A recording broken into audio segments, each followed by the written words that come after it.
তা আমি আজকের বানাবো আলু দিয়ে ডিমের ঝোল। তো আমি আলুগুলো সিদ্ধ দিয়ে দিয়েছি, ডিমগুলো দিয়ে দিচ্ছি সিদ্ধ করতে।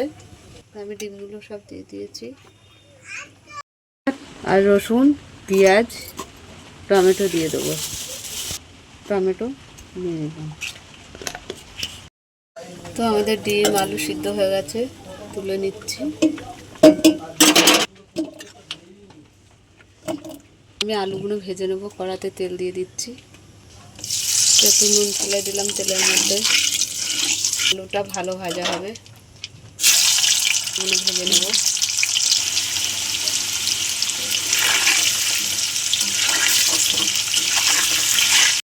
আলুগুলো ভাজা হয়ে গেছে, তুলে নিচ্ছি। ভেজে নেব। ডিমগুলো ভাজা হয়ে গেছে, তুলে নিলাম।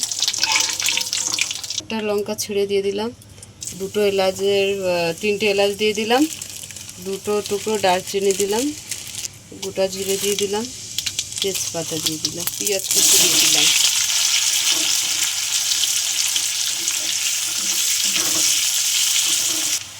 ধনে পাউডার দিয়ে দিলাম, জিরে পাউডার দিয়ে দিলাম, লাল লঙ্কা দিয়ে দিলাম, হলুদ গুঁড়ো দিয়ে দিলাম, স্বাদ মতন নুন দিয়ে দিলাম।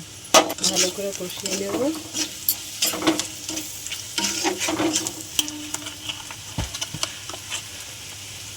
আদা রসুন টমেটোর পেস্ট দিয়ে দিলাম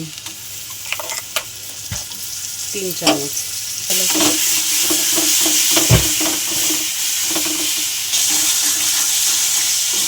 টমেটো মশলাটা কষা হয়ে গেছে, দিয়ে দিলাম।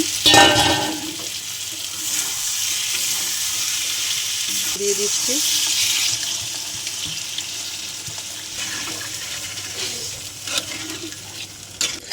ঢাকাটা খুলে দিলাম।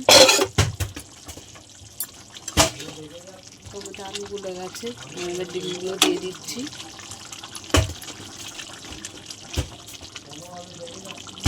এখানে গরম মশলা দিয়ে দিলাম, আমি নামিয়ে নিলাম। তো আমাদের ডিম আলুর ঝোল হয়ে গেছে।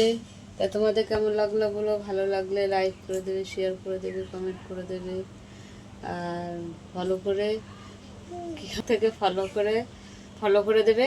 আর ইউটিউব থেকে দেখলে সাবস্ক্রাইব করে আমাদের পাশে থাকবে। টাটা টাটা দে।